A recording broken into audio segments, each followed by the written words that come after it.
కేంద్ర ప్రభుత్వం యొక్క అరాచకాలు ఆగడాలు బాగా మితిమీరుతూ పరాకాష్ఠకు చేరుకుంటున్నాయి. కారణం ఏమిటంటే ప్రజాస్వామ్యబద్ధంగా ఎన్నికైనటువంటి రాష్ట్ర ప్రభుత్వాలను అనేక ముప్పు తిప్పలు పెడుతూ పని చేయనీయడం లేదు. ఇది చాలా రాష్ట్రాలలో చాలా సందర్భాలలో ఎక్కడెక్కడైతే నాన్ బీజేపీ గవర్నమెంట్స్ ఉన్నాయో వాళ్ళు ఎంబడబడి చాలా ఇబ్బందులు పెడతా ఉన్నారు. ఆర్థికమైనటువంటి పరిమితులు విధించడం, రకరకాల దాడులు చేస్తూ వేధించడం, అనేక రకాలైనటువంటి దుర్మార్గాలకు ఈ కేంద్ర బీజేపీ ప్రభుత్వం ఒడిగడుతూ ఉన్నది. ఇది యావత్ దేశమంతా కూడా చూస్తున్నది. ఇటీవల కాలంలో ఢిల్లీలో 2 వింత సంఘటనలు మనం చూస్తాం. ఢిల్లీలో Aam Aadmi Party very popular party, అది అందరికీ తెలిసిన విషయం, యావత్తు దేశానికి ప్రపంచానికి తెలిసిన విషయం. అరవింద్ కేజ్రీవాల్ గారి నాయకత్వంలో ఒక సోషల్ మూవ్మెంట్ నుంచి వచ్చిన పార్టీ ఆమ్ ఆద్మీ పార్టీ ఒకసారి కాదు, 2 సార్లు కాదు, 3 టైమ్స్ 3 సార్లు అప్రతిహతమైనటువంటి అద్భుతమైన విజయం సాధించింది రాష్ట్ర ప్రభుత్వాన్ని ఏర్పాటు చేయడానికి. అండ్ ఈ మధ్య కాలంలో మనం ఒక వింత సంఘటన చూసాం, దేశంలో ఎప్పుడు చూడలే అటువంటిది. మున్సిపల్ ఎన్నికలు జరిగినాయి ఢిల్లీలో. అక్కడ గెలిచిన స్పష్టమైనటువంటి ఆధిక్యతతో ఆమ్ ఆద్మీ పార్టీ విజయం సాధించింది ఢిల్లీ మున్సిపల్ కార్పొరేషన్.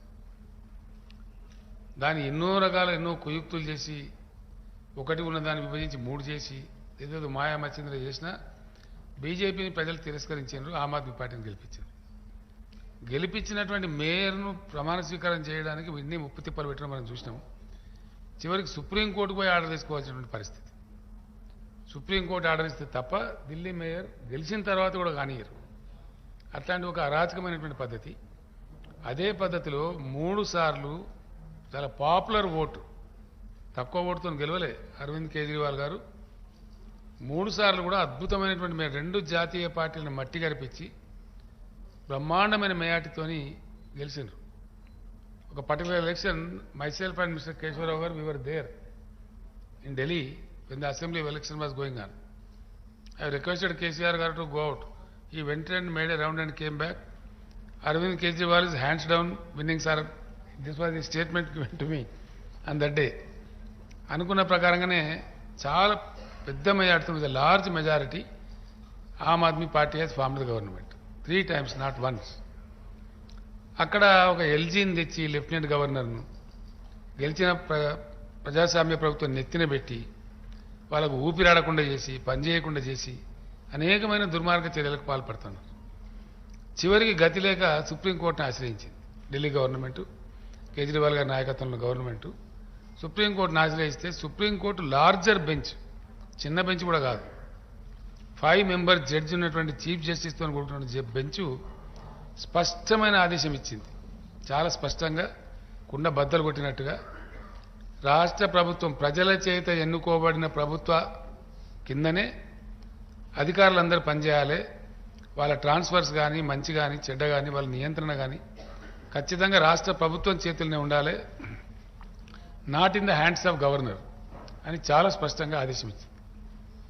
దాన్ని అమలు చేయకుండా ఒకటి గెలిచిన ప్రభుత్వాన్ని పనిచేయకపోవడమే అరాచకం. దాని మీద ఎల్జీని తీసుకొచ్చి కూర్చోబెట్టడం మరింత నియంతృత్వ వైఖరి.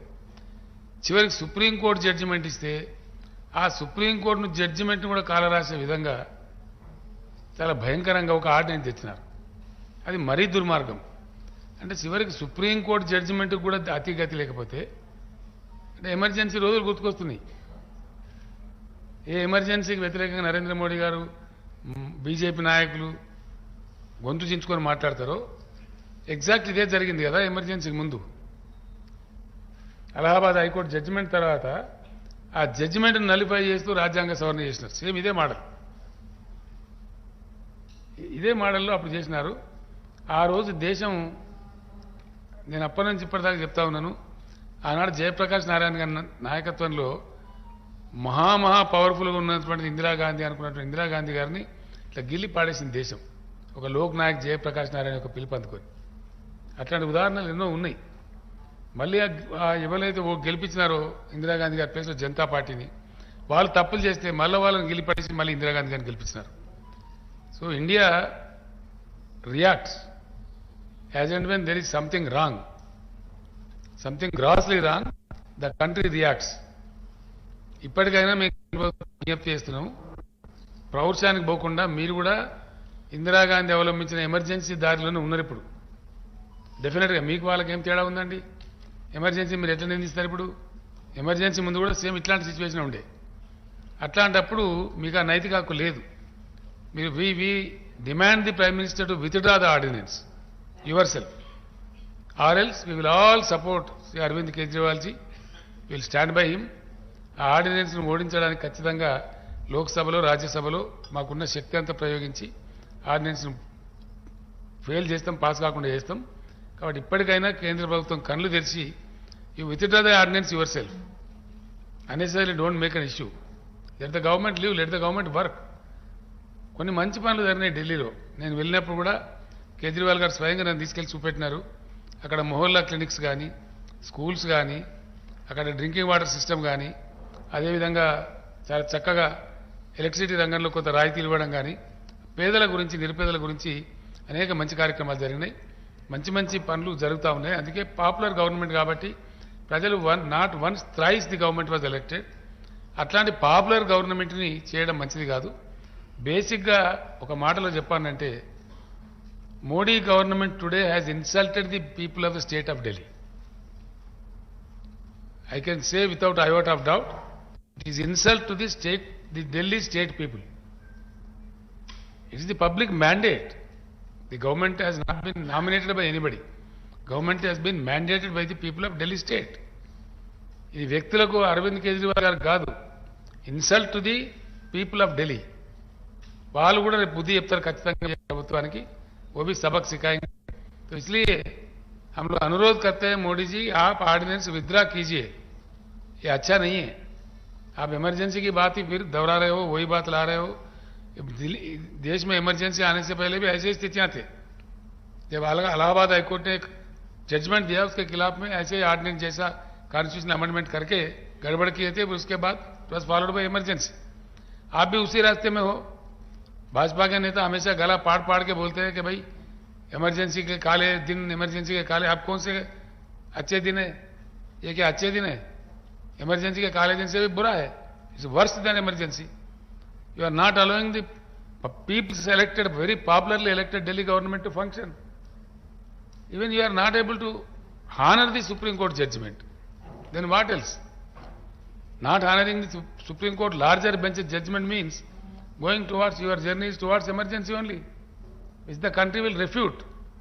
ये आपको सबक सिखाएगा. अभी कर्नाटक में सिखाया लोगों ने, आगे पूरे देश में सिखाएगा. इसीलिए हम अनुरोध करते हैं कि विड्रा कर लो अपने आप. जैसा आप किसानों का कानून, भूमि अध्यादेश का कानून, वो सारा विड्रा कर लिए थे. आप तो माफी के सौदागर हो, तो इसीलिए बेटर है अपने आप में विड्रा करो. आपने जो जंग छेड़ा है बिल्कुल गलत जंग छोड़ा है. इसीलिए हम आपके साथ ही है, राजनीति में आपके समकालीन साथी है. इसलिए सुझाव भी देते हैं, अच्छा नहीं है आपके लिए, ना ही लोकतंत्र के लिए, ना देश के लिए, ना आपके लिए, किसी के लिए भी अच्छा नहीं है. बेटर है the prime minister and the government in center today shall withdraw the ordinance without any further loss of time. Otherwise we will unitedly fight. I think the whole system will support Sri Kejriwal ji, because it is a question of the existence of the democratic system in the country. It is a threat to the democracy. It is a challenge to the democracy, which is not supposed to be in a big country like India. It cannot be tolerated. The government of India should come to senses and withdraw the ordinance. Kejriwal garu. आज हम लोग हैदराबाद में आए और हैदराबाद के honourable CM Rao साहब से मुलाकात हुई. काफ़ी लंबी मुलाकात हुई, काफ़ी अच्छी चर्चा हुई. सबसे पहले मैं राव साहब का हमारी पूरी टीम की तरफ से बहुत बहुत शुक्रिया अदा करना चाहता हूं कि उन्होंने हमें हमारे साथ टाइम निकाल के मुलाकात की और इतना प्यार और सम्मान हम लोगों को दिया. I am all of us are very very very grateful to him. हमने अपनी पूरी बात उनके सामने रखी और जैसा अभी उन्होंने कहा कि दिल्ली के लोगों को न्याय दिलाने के लिए वो, उनकी पार्टी और उनकी पूरी सरकार दिल्ली के लोगों के साथ है। ये बात केवल दिल्ली की नहीं है, ये बात देश के जनतंत्र को बचाने की है। जो अध्यादेश पारित किया गया है वो देश के जनतंत्र के खिलाफ है, संविधान के खिलाफ है। सो उनकी सपोर्ट से हमें बहुत ताकत मिली है और हम इस सपोर्ट के लिए मैं पूरे दिल्ली के लोगों की तरफ से उनका तहे दिल से शुक्रिया अदा करना चाहता हूं। हमारी सरकार दिल्ली में पहली बार जब 2015 में बनी थी, फरवरी 2015 में दिल्ली में हमारी सरकार बनी थी। फरवरी 2015 में सरकार बनी और 23 मई को, मात्र 3 महीने के बाद, मोदी सरकार ने एक नोटिफिकेशन लाके हमारी सारी पावर छीन ली 3 महीने में। तो अब ब्यूरोक्रेसी के ऊपर, पहले हमारे से पहले शीला दीक्षित जी की सरकार थी। शीला दीक्षित जी का पूरा कंट्रोल था ब्यूरोक्रेसी के ऊपर, transfer, posting, disciplinary action, creation of new posts. So जितने सर्विस रिलेटेड मैटर्स हैं, शीला दीक्षित जी का पूरा कंट्रोल था। हमारी सरकार आने के बाद 23 मई 2015 को उन्होंने नोटिफिकेशन लाके ये सारी पावर छीन ली। तो as a chief minister of Delhi I can not even transfer post, education secretary, health secretary, deputy secretary, मैं कुछ नहीं कर सकता। वो सारी पावर छीनने के बाद 8 साल तक दिल्ली के लोगों को उन्होंने अपंग करके रखा। हम दिल्ली के लोग 8 साल तक कोर्ट दर court, high court, supreme court लड़ते रहे। 8 साल की हमारी लड़ाई के बाद 11 मई को, अभी पिछले कुछ दिन पहले, सुप्रीम कोर्ट की संविधान कॉन्स्टिट्यूशन बेंच ने, 5 जजों ने मिलकर 5-0 से दिल्ली के लोगों के हक में फैसला दिया। 8 साल की लड़ाई के बाद दिल्ली के लोगों को न्याय मिला कि उनकी चुनी हुई सरकार को काम करने का अधिकार मिला। हमें 8 साल लग गए उस नोटिफिकेशन को कैंसिल कराने में और न्याय लेने में। उसके 8 दिन के अंदर 11 मई को ऑर्डर आया सुप्रीम कोर्ट का। 19 मई को मोदी सरकार ने ऑर्डिनेंस लाके सुप्रीम कोर्ट के ऑर्डर को निरस्त कर दिया, पलट दिया। पूरे देश भर में लोग कह रहे हैं कि जिस देश का प्रधानमंत्री सुप्रीम कोर्ट को नहीं मानता, सुप्रीम कोर्ट के आदेश को नहीं मानता, फिर न्याय लेने के लिए लोग कहां जाएंगे? अगर देश का प्रधानमंत्री कहता है कि मैं सुप्रीम कोर्ट के आदेश को नहीं मानता और कानून लाके वो आदेश को पलट देता है, तो फिर तो न्याय के लिए कोई जगह नहीं बच जाती है। कहां जाएंगे फिर लोग न्याय लेने के लिए? फिर तो कोई अंतिम चीज ही नहीं है। वो प्रधानमंत्री जी कहते हैं मैं नहीं मानता सुप्रीम कोर्ट को, ऐसे देश कैसे चलेगा? ये तो बिल्कुल गलत है। अब ये अध्यादेश लाके वापस सारी पावर छीन ली। तो एक तरह से, जैसे अभी राव साहब ने बिल्कुल सही बोला, ये अध्यादेश दिल्ली के लोगों का अपमान है, घोर अपमान है। एक तरह से प्रधानमंत्री जी ये कह रहे हैं कि तुम जो मर्जी सरकार चुनो, मैं उसको काम नहीं करने दूंगा। तो दिल्ली के लोगों को चैलेंज कर रहे हैं प्रधानमंत्री मोदी जी कि तुम जो मर्जी सरकार चुनोगे, मैं काम नहीं करने दूंगा। और ये बात केवल दिल्ली के लोगों की नहीं है, पूरे देश में हम लोग देख रहे हैं कि अगर किसी राज्य के अंदर लोग नॉन बीजेपी गवर्नमेंट बना देते हैं तो उसको काम नहीं करने देते। या तो 3 तरीके अपनाते हैं, या तो वहां पे एमएलए खरीद लेते हैं दूसरी पार्टी के, सरकार गिरा देते हैं। कितना हमने देखा, कितनी जगह पे देखा, एमएलए खरीद के सरकार गिरा देते हैं। या एमएलए तोड़ लेते हैं, ईडी भेज के, सीबीआई भेज के, डरा के एमएलए तोड़ लेते हैं, सरकार गिरा देते हैं। या फिर ऑर्डिनेंस ले आते हैं गवर्नर के जरिए, गवर्नर का गलत इस्तेमाल करके सरकार को तंग करते हैं। जैसे आप लोगों के गवर्नर आपके बिल नहीं पास होने देते, काम नहीं करने देते उन लोगों को। तो इस तरह से मैसेज ये है कि अगर कोई भी राज्य के लोग नॉन बीजेपी सरकार बनाएंगे तो हम उसको काम नहीं करने देंगे, सरकार तोड़ देंगे। ऐसे देश नहीं चल सकता। ये तो बहुत खतरनाक स्थिति है पूरे देश के सामने। मैं जो पूरे देश भर में घूम रहा हूं समर्थन मांगते हुए, मैं केवल अपने लिए समर्थन नहीं मांग रहा, मैं देश के संविधान के लिए और देश के जनतंत्र के लिए समर्थन मांग रहा हूं। हमारे जो स्वतंत्रता सेनानियों ने लड़ाई लड़ी थी, वो ऐसे भारत के लिए लड़ाई थोड़ी लड़ी थी कि एक पार्टी आएगी सेंटर के अंदर, वो पार्टी बस एक ही पार्टी का पूरे देश के अंदर राज होगा। जिस तरह से आज इन्होंने माहौल बनाया हुआ है, फिर तो एक प्रधानमंत्री और 31 गवर्नर बस वो चला लें इस देश को। फिर मुख्यमंत्री बनाने की क्या जरूरत है? फिर चुनाव लड़ने की करने की क्या जरूरत है? फिर तो ये तानाशाही होगी। इस तानाशाही के खिलाफ हम लोग लड़ रहे हैं। राज्यसभा के अंदर जब ये बिल आएगा, राज्यसभा के अंदर बीजेपी के पास मेजॉरिटी नहीं है। बीजेपी के out of 238 MPs BJP has only 93 MPs. BJP के पास मेजॉरिटी नहीं है। मैं फिर से शुक्रिया अदा करता हूं राव साहब का। अगर हम सब लोग नॉन बीजेपी पार्टीज इकट्ठे हो गए तो इस बिल को हम राज्यसभा के अंदर गिरा सकते हैं। और अगर ये बिल गिर जाता है तो पूरे देश के लोगों को विश्वास हो जाएगा कि 2024 के अंदर मोदी सरकार वापस नहीं आ रही है। ये इसका सेमीफाइनल होगा 2024 का। ये कॉन्फिडेंस देगा पूरे देश के लोगों को कि मोदी जी को हराया जा सकता है। तो ये जनतंत्र को बचाने की लड़ाई है, देश की आजादी को बचाने की लड़ाई है। बहुत बहुत धन्यवाद, बहुत बहुत शुक्रिया। मैं माननीय मुख्यमंत्री तेलंगाना के चंद्रशेखर राव जी का बहुत बहुत आभार व्यक्त करता हूं कि उन्होंने हमें यहाँ बुला के घर पे मान सम्मान दिया, इज्जत दी। आम आदमी पार्टी के नेशनल कन्वीनर और दिल्ली के मुख्यमंत्री अरविंद जी और हमारे राज्यसभा के 2 सांसद संजय सिंह जी और राघव चड्ढा जी, जैसा कि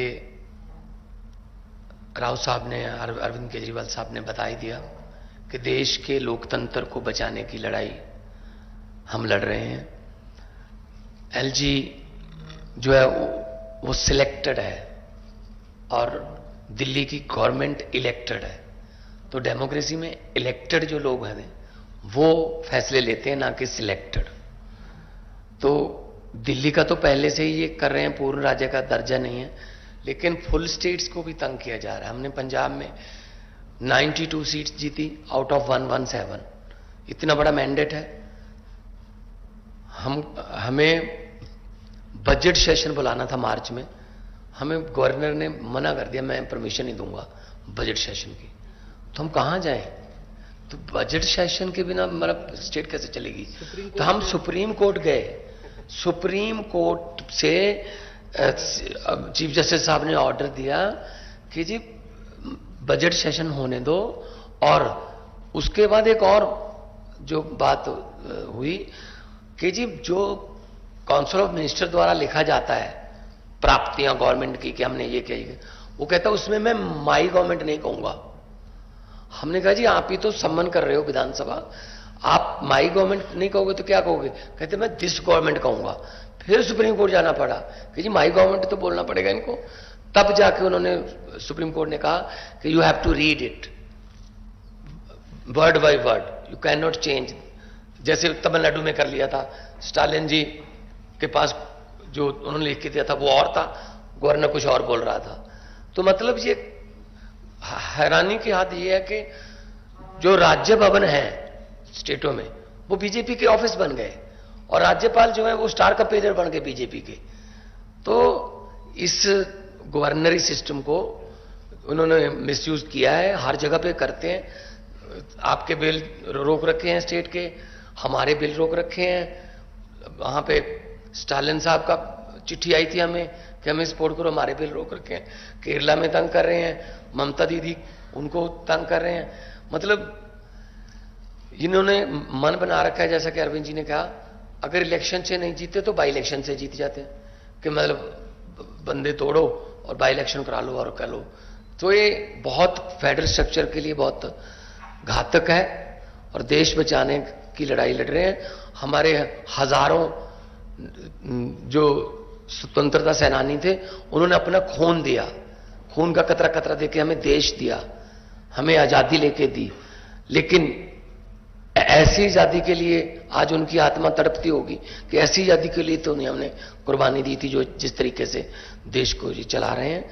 तो हम यहाँ पे आए हैं और राज्यसभा में, और जब से शक्तियां छीनी हैं लोगों ने 2020 में फिर चुन लिया आम आदमी पार्टी को। तो मतलब लोग लाइन में खड़े होकर वोट डालते हैं, डेमोक्रेसी है। तो उसके और उसके बाद सुप्रीम कोर्ट के फैसले को नहीं मान रहे, तो ये बहुत ही गलत मैसेज है जो है। वैसे तो हम biggest democracy of the world अपने आपको कहलाते हैं, लेकिन अगर देखा जाए तो ये काम नहीं करने दे रहे। आज नीति आयोग की बैठक हम नहीं गए, अरविंद जी भी नहीं गए, हम नहीं गए। कारण क्या, वहां क्या करना है, फोटो खिंचवाने जाते हैं बस। मैंने तो चिट्ठी में लिख के भेज दी, मैंने कहा मेरे पिछले साल वाले भाषण को इस बार भी वही मान लिया जाए, क्योंकि कुछ पिछले साल जो मांगा था वो तो दिया नहीं। आरडीएफ के पैसे नहीं दिए, एनएचएम के पैसे नहीं देते, स्टेट का जो हक बनता है वो देते नहीं है। नीति आयोग में हम फोटो खिंचवाने जाएंगे क्या? मतलब ये मीटिंग करते हैं लेकिन चलाते अपनी मर्जी से हैं, और ऐसा नहीं होगा। भारत एक गुलदस्ता है, गुलदस्ते में हर किस्म के फूल होते हैं, हर फूल का अपना रंग, अपनी सुगंध होती है। ये चाहते हैं एक ही जैसे फूल हों बस, लेकिन ऐसा नहीं चलेगा। सो जो देश भारत जो है एक माला है, और माला के जो मन के हैं वो अलग अलग होते हैं। इसीलिए मल्टी कल्चर्ड कंट्री हमारा है, हर स्टेट की अपनी भाषा है, अपना कल्चर है, और इसको बचाने के लिए हम आज आए हैं। और मैं धन्यवाद करता हूं जिन्होंने हमें यहां बुला के इज्जत तो दी। इससे पहले भी किसानों ने जो आंदोलन किया था, तो इन्होंने, मुख्यमंत्री तेलंगाना आए चंडीगढ़ में, 700 से ज्यादा इन्होंने जो शहीद हो गए थे किसान, उनको 2-2 लाख रुपए के चेक भी दे के आए हैं। तो हम लोग पूरे देश को एक मानने वाले हैं। जहां अच्छा काम हो रहा हो वहां हम जाते हैं। मैं चेक डैम देख के गया था, 2 दिन की मैं विजिट किया था। चेक डैम कैसे बने, हम भी अपना पानी जो है पंजाब का ग्राउंड लेवल पर बचाने के लिए, अच्छी चीज सीखने के लिए कहीं भी जाना पड़े जाएंगे। अपने देश को नंबर 1 बनाना है तो हमें इकट्ठे होकर काम करना पड़ेगा। Thank you.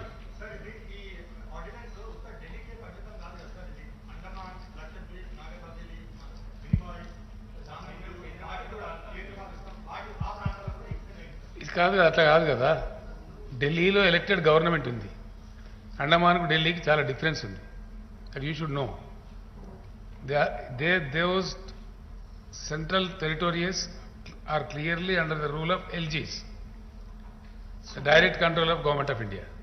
But here it's a very popularly elected government. The government is allowed to function independently like any other state government. That's the order of the Supreme Court, abundantly clear. Abundantly. The question here is, if the government of India doesn't honor the Supreme Court, then what will be the fate of the country? Yes. You don't do it yourself, you don't oblige democracy. Even at the instance, at the judgment of Supreme Court, if you don't react, don't act accordingly, then what is the fun? ఎక్కడ తీసుకుపోతారండి దేశాన్ని? ఏం చేయదలుచుకున్నారు? ఈ గవర్నర్లు ఏంది, ఇదంతా ఏం జరుగుతుంది దేశంలో? గవర్నర్ పిలవడం గవర్నర్ బాధ్యత. ఏది? బడ్జెట్ చేసి పిలవడం స్టాట్యూటరీ ఆబ్లిగేషన్. 31 మార్చి లోపల ఒకవేళ లేని పరిస్థితి ఉంటే, పాస్ అయ్యే పరిస్థితి లేకపోతే 1 లైన్ చెప్పి, రెస్యూజరీ పవర్ స్పీకర్ దగ్గర ఉంటాయి, 1 లైన్ చెప్పి దాన్ని పాస్ చేయకపోతే స్తంభించిపోతుంది వ్యవస్థ.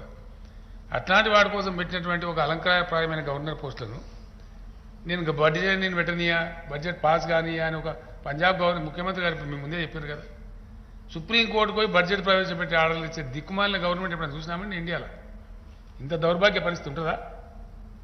ఇంత సెన్స్లెస్ ఎప్పుడైనా చూసినామా? ఇక్కడ దురదృష్టం ఏంటంటే, ప్రజాస్వామ్యం పరిణతి చెందుతున్న కొద్దికి మెచ్యూరిటీ లెవెల్స్ పెరగాలి. Democratic maturity levels shall grow. అట్లాంటిది ఉల్టా రివర్స్ అయిపోయి ఆటవిక రాజ్యంలాగా, పాశవిక రాజ్యంలాగా. నిన్నగాక మొన్ననే కర్ణాటకలో ప్రజలు కర్రుగాల్చి వాద పెట్టారు. వంగి ఫర్షీ స్థలమందులు వెనకటి ఇట్లా భూమి మీద వెనకటి దండం పెట్టారు.